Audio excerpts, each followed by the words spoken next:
This is Mira Business FM. It's the morning drive. My name's Tim Elliott. We're live on the website mirabusiness.fm. We're on YouTube. We're on Twitch. We're on Rumble. We're on Dailymotion. We're on LinkedIn. We're on Facebook. We're on Instagram.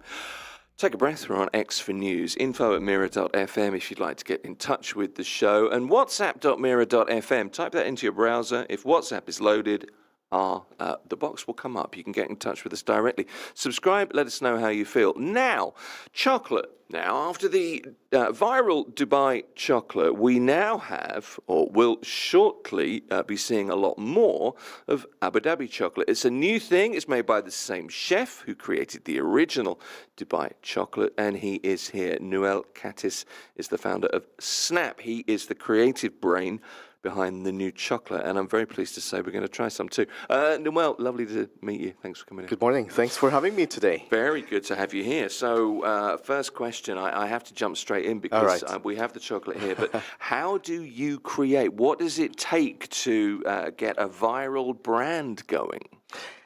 I always tell them, to be viral, it's not really upon me. It's all about how the consumers would accept the product. So first you have to deliver a really good product that people come back for because it just tastes good. And that's the very basic requirement for a product to become viral.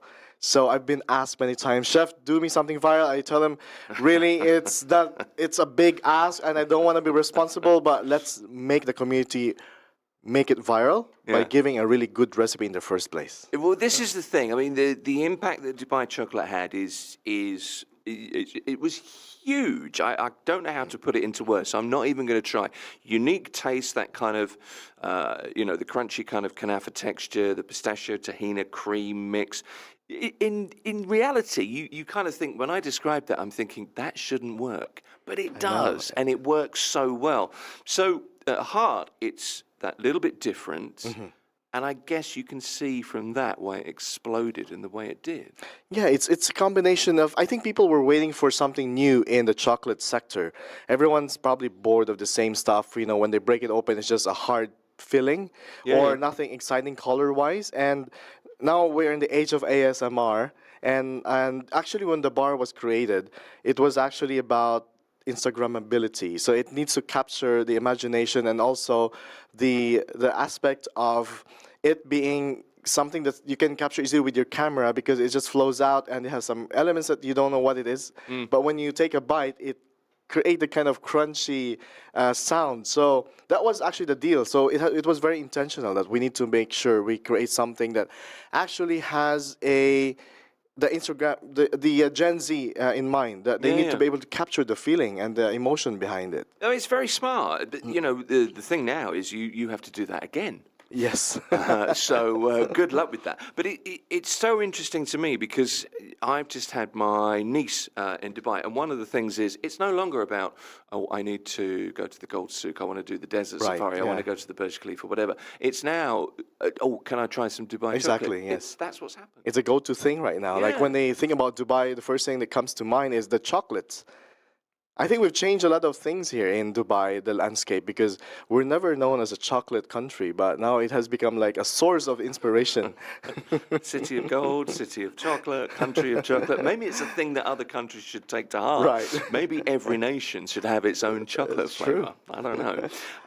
So you created the original bar, and you made a really kind of concerted effort to emphasize the aesthetic of the bar, didn't you? And it really was all about Instagram.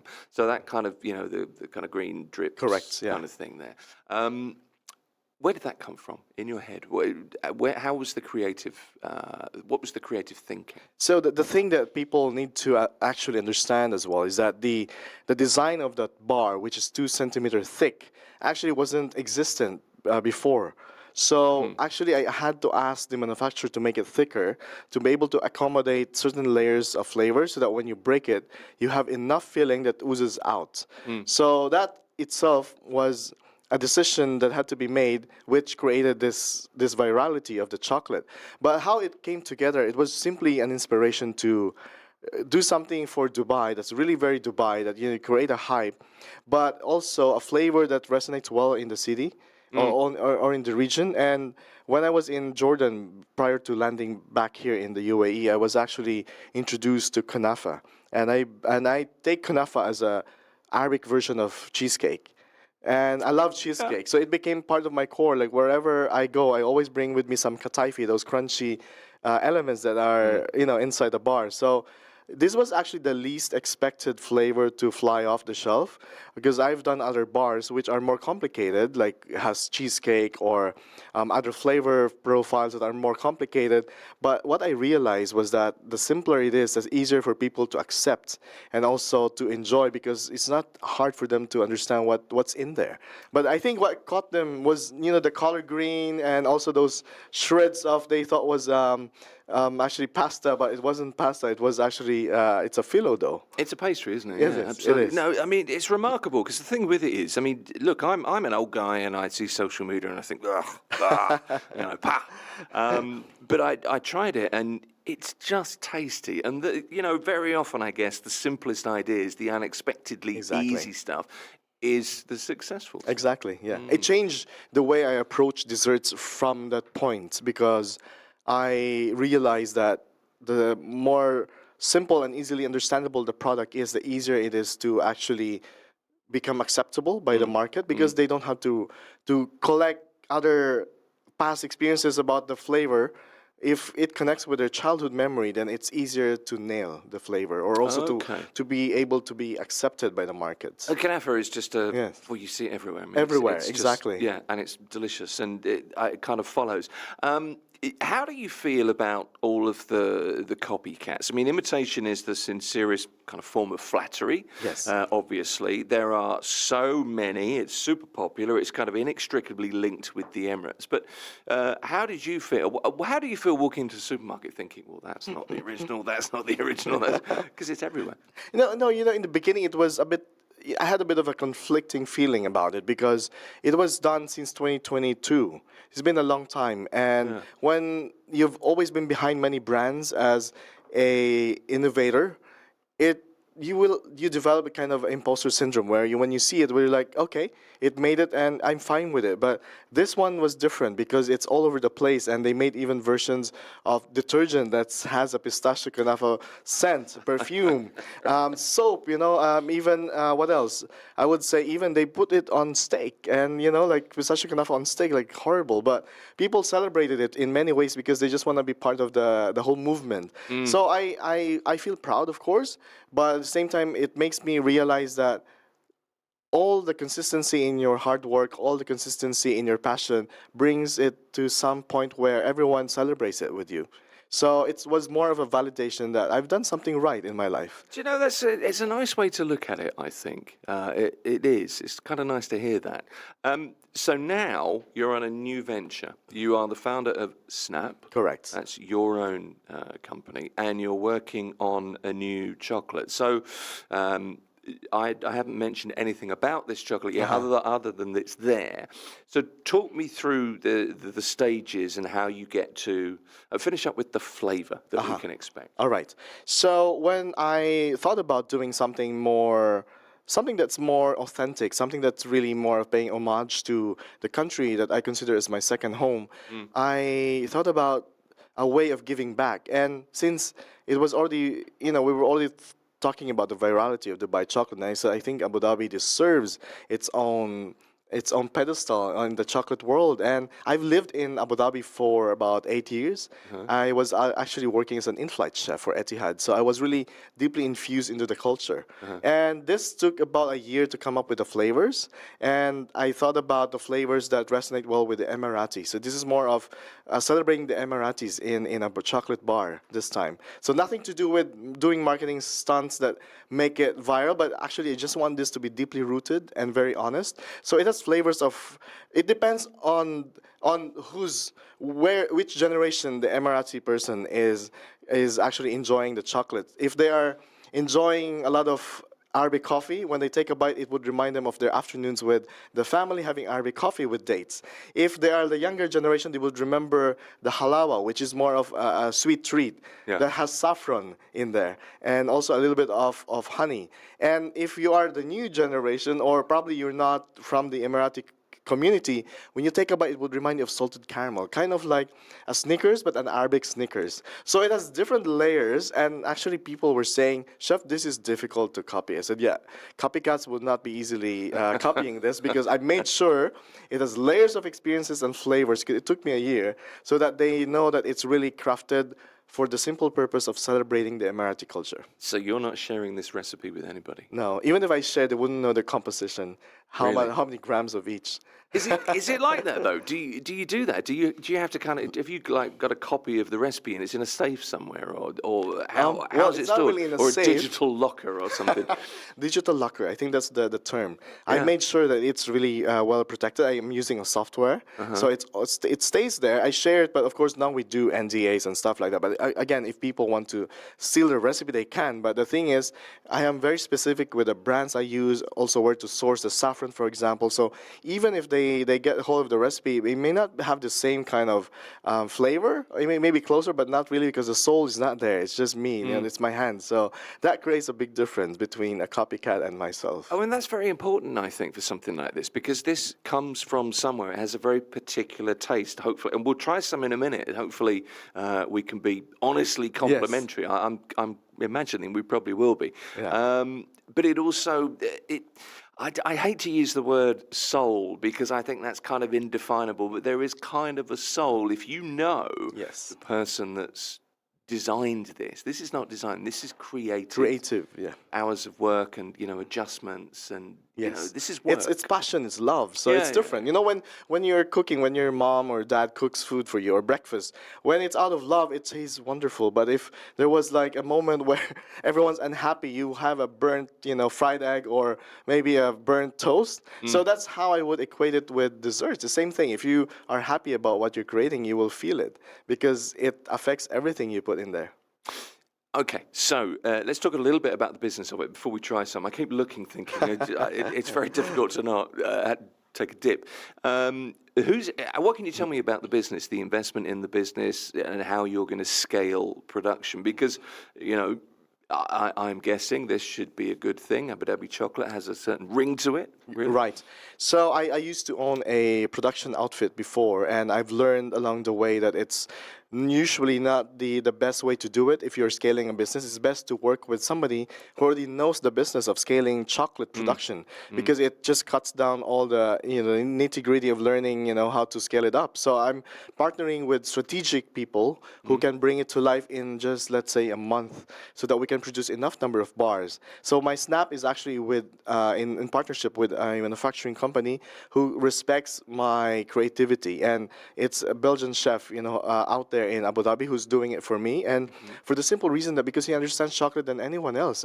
I may be good at creating the flavors, but he also takes up to a different level by scaling it in a way that he knows the quality will be the same from day one up to the very end. So that's my business model. Just work with outsourced people who are good in doing things better than you could, if possibly better than you. So you don't have to really figure out how to do it from day one. Because chocolate's hard to work with. It is hard to work with. Temperature-wise, it's very technical. So and getting a Belgian chef to do it, they are proud of their chocolate.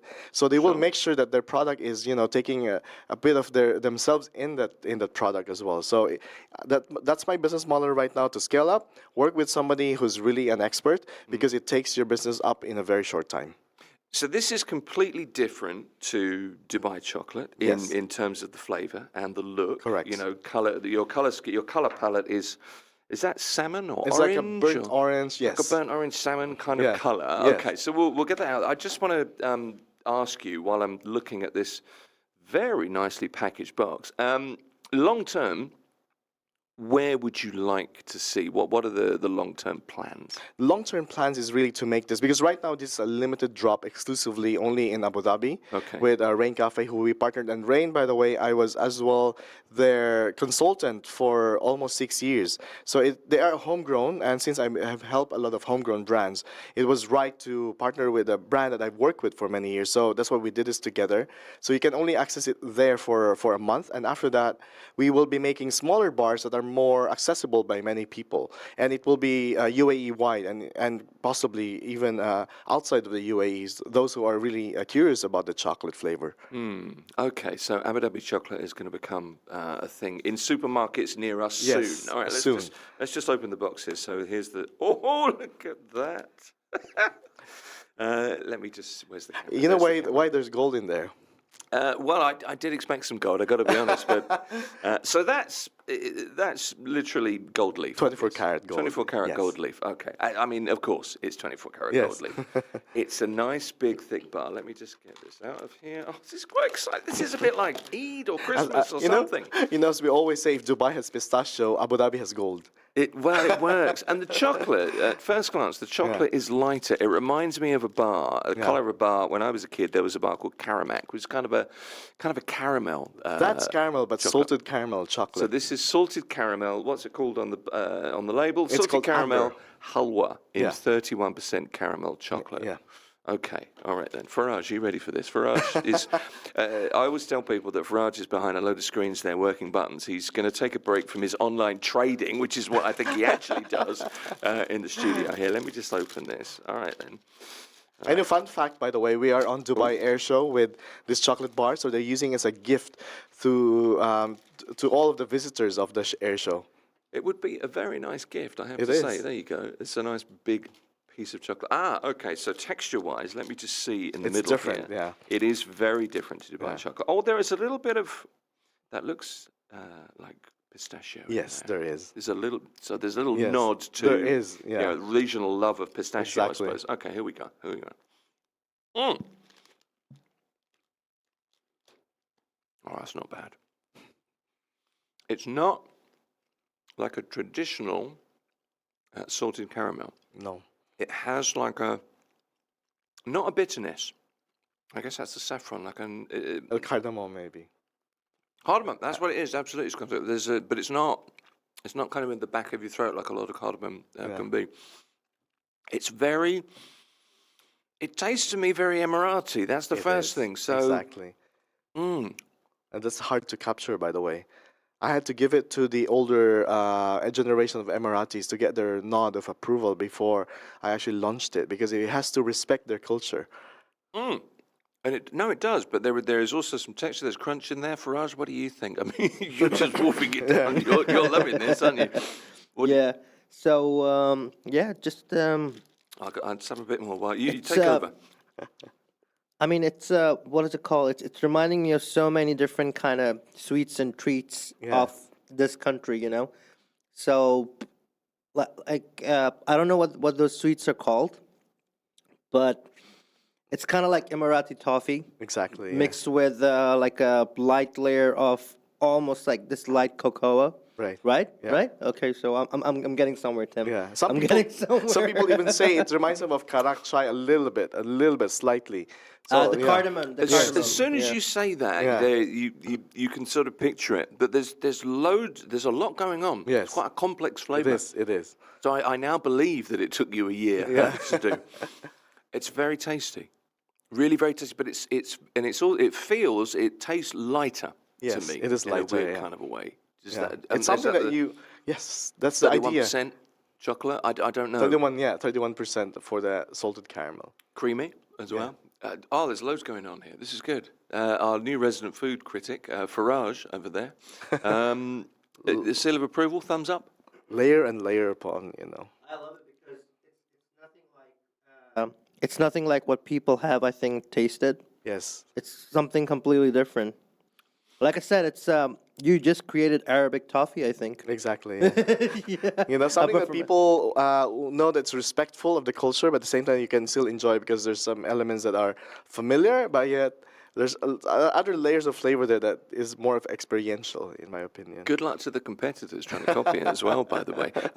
The gold leaf, I mean, it looks like a premium bar. Have you got any idea in terms of pricing, what it might be when it's actually on the shelves in the Yes. supermarkets Well, or duty free?